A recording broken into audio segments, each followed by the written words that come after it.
It's Renata with Renata's Garden, and it's time for another episode of Unearth Horticulture.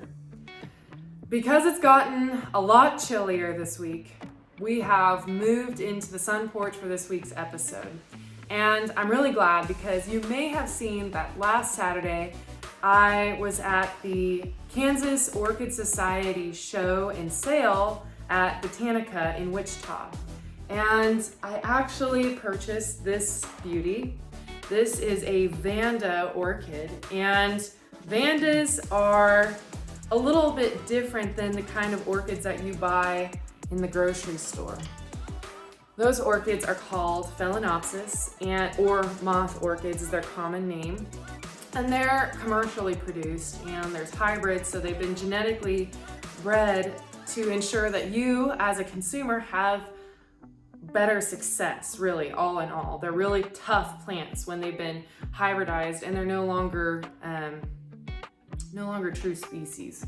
They're also produced from tissue culture, so that's an interesting fact. So this Vanda orchid, as you can see, is hanging, and it has this little basket container to help support it and support the hanger. And Vandas, differing from Phalaenopsis, they like really hot conditions and really even more humid conditions. So they like about 75 to 85% humidity, and they like a lot warmer temperatures, like 80 and up, compared to Phalaenopsis. So they work really well if you have a hobby greenhouse. But since I don't have my hobby greenhouse anymore and I'm working towards building greenhouses for production for next spring, we're gonna work to keep this guy healthy and thriving through the winter months out here on the sun porch. So to do that, I have a few tricks and tips to show you. Stay tuned.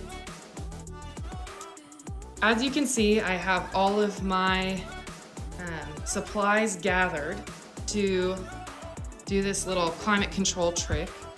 I have a box cutter. I have these used orchid spikes from previous orchids that were in bloom, but you can also use bamboo skewers.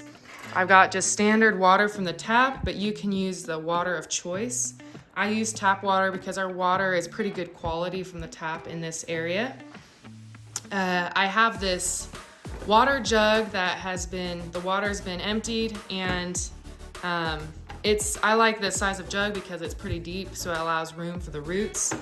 And then of course I have my Vanda orchid that's in its plastic basket, and the wire hanger is still attached. So first things first, you need to know why it's important to do this with Vanda orchids in particular. So Vandas aren't grown in containers like Phalaenopsis are because their roots are more sensitive to it. And so it just works to grow them from hangers. And these, the way you can tell when the roots are dry is that they turn this silvery color. And you can see that a little bit closer here. That silvery color is actually it's showing the velamen. And velamen in epiphytic roots is dead cell tissue that's surrounding the sponge-like storage tissue of the root. And they're dead cells, and it protects the roots from collapsing. It also helps with water and nutrient uptake. And there's many functions to it, and science is really still on the edge of discovering more about orchids and orchid root function. But the main idea is that velamen, it can be charged with water and nutrients, and then that area of dead cells stores that water while it's being taken in by the roots. So when you see that silvery color, it means that there's no water in it. And when they're a green color, closer to a dark green, vibrant color, that means they're moist and hydrated. So when you see the silvery root color, it's not really a good sign. It means that your orchid is really kind of dry. So we want to fix that. And in our dry climate, since Vandas like 75% and up humidity, we want to make sure that we provide humidity in an enclosed container where we can control the microclimate basically around the roots. So this is going to take some finagling, but with some time, we should be able to get there. And I'm gonna show you the process of what to do. As you can see, I've already used the box cutter to cut this top area off. This is actually not a big enough hole, so I'm gonna have to work on that to make it big enough so that we can fit this orchid basket into that area. You don't want to cut it too big though, because you want to make sure that the container is able to be supported when the orchid itself is hanging. So we'll just make sure this is a bigger cut. As you can see, I have made the opening bigger, and you want to make sure you're very careful with box cutters because there's a lot of cutting around your hands and you don't want to end up in the emergency room because of a cut finger. Knowing me, that is a risk. So I've left this top part on because it should help. It may be needed to help stabilize the container and hold it on to the orchid itself, but we'll determine that as we go. So next thing to do is, of course, to put your orchid in this container. So this is what's gonna take some finagling here.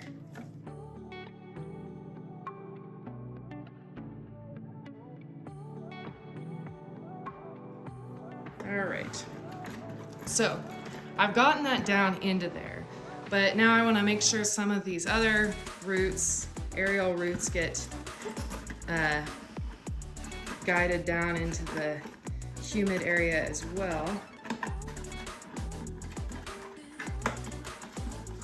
Now, orchid roots are tougher than you would think, so don't stress out if you notice that you've nicked one or two getting it down into the plastic, or if snapped a couple. As long as they're still attached, they should function pretty well. You do want to minimize stress you do to the plant, and just make sure that you try to make sure you break as few roots as you can. Now, this is, as you can see, this orchid is completely in there, air roots and all, and we still got the hanger attached here. Give you a better view of that. And the next trick will be to make sure that that's stabilized in there, which is why we have the skewers. I'm gonna lay this down temporarily here, and we are going to insert these basically through the container to hold that basket up and in place.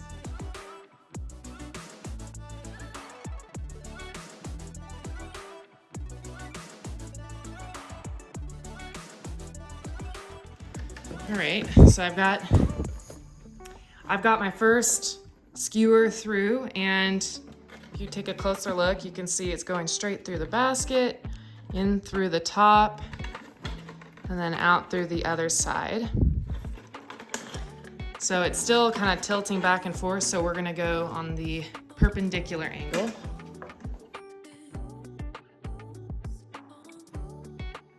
Okay, so after much to do, you can see that we've got our cross skewered through the basket to ensure that that stays put. Now, I'm pretty sure we don't need this top to stay on here, so we're just gonna cut it off. Now, the next step, of course, is to give the humidity in there. We want the roots to be hydrated. So to do that, we are going to just pour some of this water in here, just to have enough in the bottom to evaporate and create humidity around the orchid roots. I'd say about an inch is good. You don't really want the roots sitting in that moisture, but you want enough in there to be able to evaporate, and you don't have to check it that often. Now, I would suggest that if you're gonna do this method to keep your Vanda healthy indoors over winter months, to make sure that you trade out the water maybe at least every 1 to 2 weeks. It may evaporate quicker than that, but you want to avoid just sitting stagnant water in there and avoid any kind of root diseases, pathogens building up, or even insects, sometimes like sitting water or algae. So it'll be good to make sure that you can change that water out by, I would just dump it out the side. This orchid's not too big yet, so it's not going to be too difficult to maneuver around, but that's just something to keep in mind. This will be a fun winter hobby to have though, fun orchid to keep an eye on. As you can see already, some of those orchid roots already greened up because they're happy to have some moisture on them.